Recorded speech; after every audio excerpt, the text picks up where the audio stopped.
Hi, my name is Stephanie Witte, and this is my Google presentation content video. The lesson I chose to do for this project is adding integers with serial. I use this for my 8th grade math class. It could also be used for a 6th grade or 7th grade curriculum, or you could even use it for tiered level work with freshmen and sophomores who struggle with adding integers that contain both positive and negative numbers.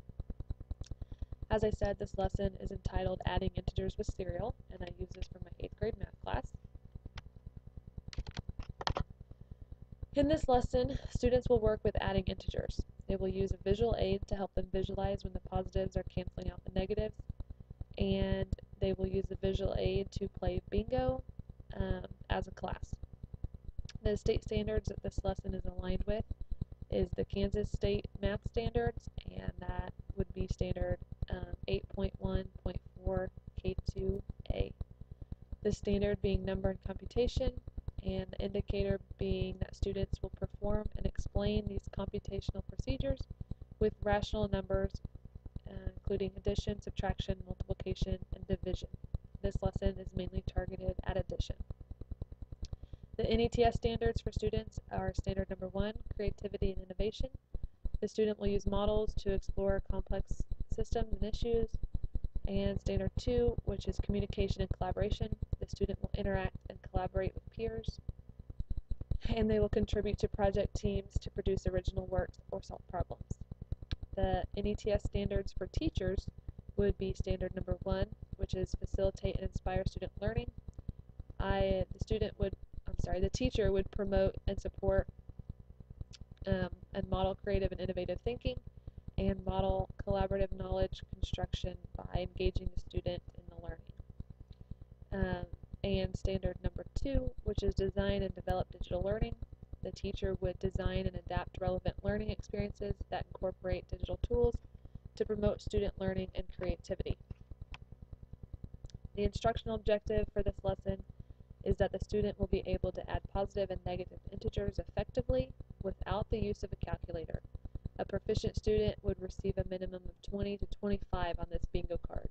That would be an 80% efficiency level.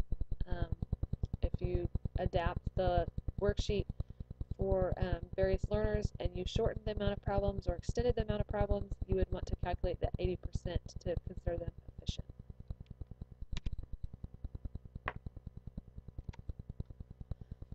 Preparation for this lesson. The teacher would need to prepare for this lesson by getting 2 different colors of candy or cereal or some type of a physical object. For the lesson, in my lesson with the students, I use cereal. I use chocolate cereal for the negative numbers and white cereal or non-colored cereal for the positive numbers. In this lesson, for you today, I'm going to use cubes, and the red cubes would be the negative numbers, and the blue cubes would be the positive numbers. So the teacher would need to determine those colors ahead of time and what they represent, and use the following website down here. The teachknowledge.com is a website that allows you to create bingo worksheets. You simply choose what lesson and what type of bingo sheets. For this one, you would choose addition, and it would automatically create the addition with negative and positive integers for the bingo, which I will show you here in just a minute. You'd need to print the appropriate number of worksheets and modify any worksheets if necessary for gifted or learning disabled students. Adaptions that you could do for learning disabled, there's various types of the worksheet that you could modify. I have a student who's visually impaired, and I have to increase my print size for anything I give her that's in print. So you could go in and increase print size. You could make a smaller version. I have several students who I have to shorten the amount of problems they do. So I could create a bingo sheet that only had 15 problems instead of the 25. And I could print the worksheets where the problems are horizontal versus vertically. The student could be given a peer partner for assistance to refer to for directions or assistance on the visual aid. And the student could repeat instructions to an adult or peer if necessary for better understanding.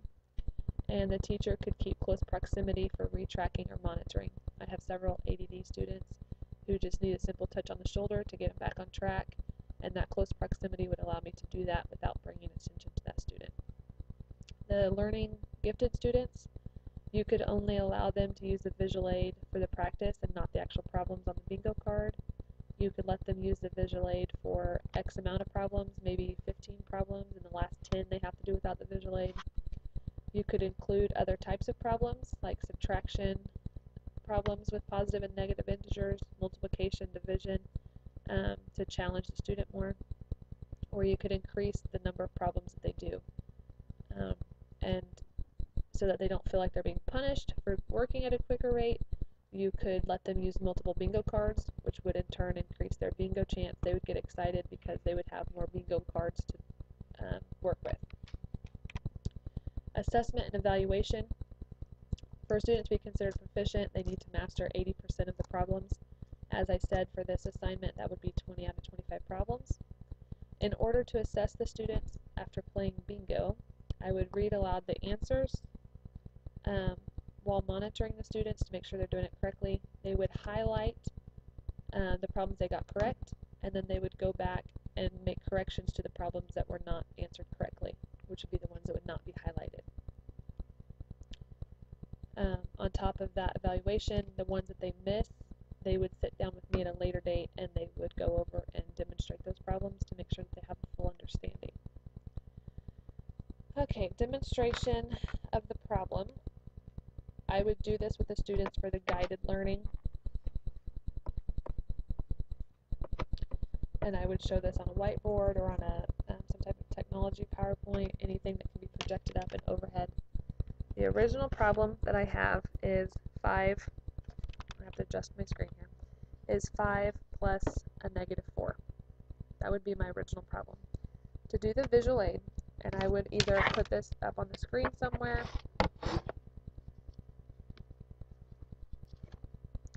so the students can refer to it, what color is what. For this instance, blue equals a negative number, and red equals a positive number, which I think might be backwards from what I said earlier. You'd want to have this visually displayed somewhere for the students. The blue equals a negative number, and the red equals a positive number. So for this problem, hopefully I can get this to where we can see it, I would set out 5 blue cubes. 1, 2, 3, 4, 5. 5 blue cubes. This would represent the negative numbers. And I just lied to you. I need 5 red cubes because my reds are negative. So I would set out my 5 red cubes, which would represent my positive 5. I then need to add a negative 4, so I would get 4 of my negatives. You then want to tell the students to cancel out partners. So these two can be paired up, these two can be paired up, these two can be paired up, these two can be paired up. This leaves you with a lone red cube. Red, as we said, is positive, so 5 plus a negative 4 would equal a positive 1. This is visually showing the students the problem and visually showing them the answer that they're getting. The next problem that I would demonstrate with students would be a negative 10 plus a negative 14. And since I can't adjust my screen very well to show you that visually on this recording, I'm just going to walk you through it. I would put my negative 10, which as we said, blues were negatives, so I would take my blue cubes and I would put 10 blue cubes out on my board. And then I would take and add my negative 14, which is over here. So I would take my blue cubes and I would add 14 blue cubes. You would tell the students to partner up the different colors. As you can see on the board, there would be all blues, so there's no one to partner up with. You would then simply count the blues, and you would have 24 blue cubes on your board. They are blue, and as we mentioned with the board here, the blue is negative, so we would have a negative 24 as our answer. After doing the two problems with the kids,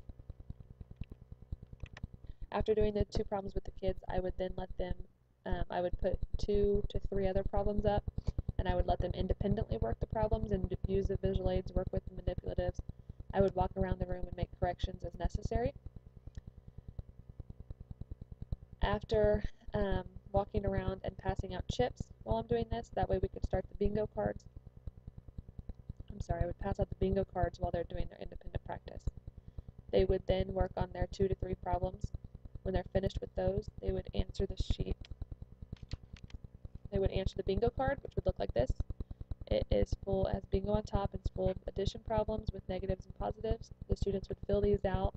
I would give them no more than 5 minutes, no more than 10 minutes to fill out their bingo card, possibly 15 depending on your class time that you have.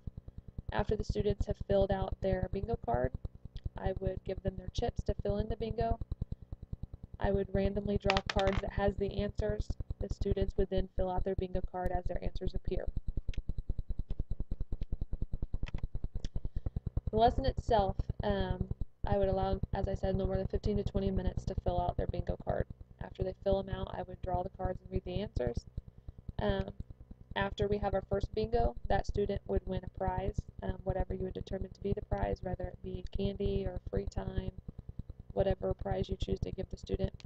And then you could continue more rounds as necessary for more practice. After we're finished playing bingo, I would orally read the answers to the students. They would highlight the answers that they got correct. Any answer that was not answered correctly would not be highlighted. The student would then have to go back and correct that problem later. And as time would allow, whether it be in that class period or another class period, the students would bring their bingo sheet up with their manipulatives, and they would demonstrate to an adult how they work out the problem to make sure they have a full understanding of the problems and how to add with negatives and positive integers. In conclusion, the student should be able to proficiently answer 80% of the questions given on adding both positive and negative integers. The students will use a visual aid to help them visualize how the negatives cancel out the positives, and it will help them visualize what the final answer would be. After the lesson is complete, I would allow students to eat their visual aids, which I, as I said, use the cereal. Obviously I wouldn't eat my cubes, but I tell the students that they can now eat their math, and they really tend to enjoy when I tell them they can eat their math. So the students really seem to enjoy that. This is my reference slide. As I said, I use the worksheet Bingo Card Maker worksheet. I used the Kansas State Standards, which I have it on a flip chart, but it is also located on the KSDE website, which is the Kansas State Department of Education. And then I referred to the NTSS State Standards, which is on the website listed right here, in order to get those standards. Hopefully you have enjoyed my lesson entitled Adding Integers with Cereal, which is targeted for my 8th graders but could be used anywhere from 6th to 10th grade depending on your curriculum.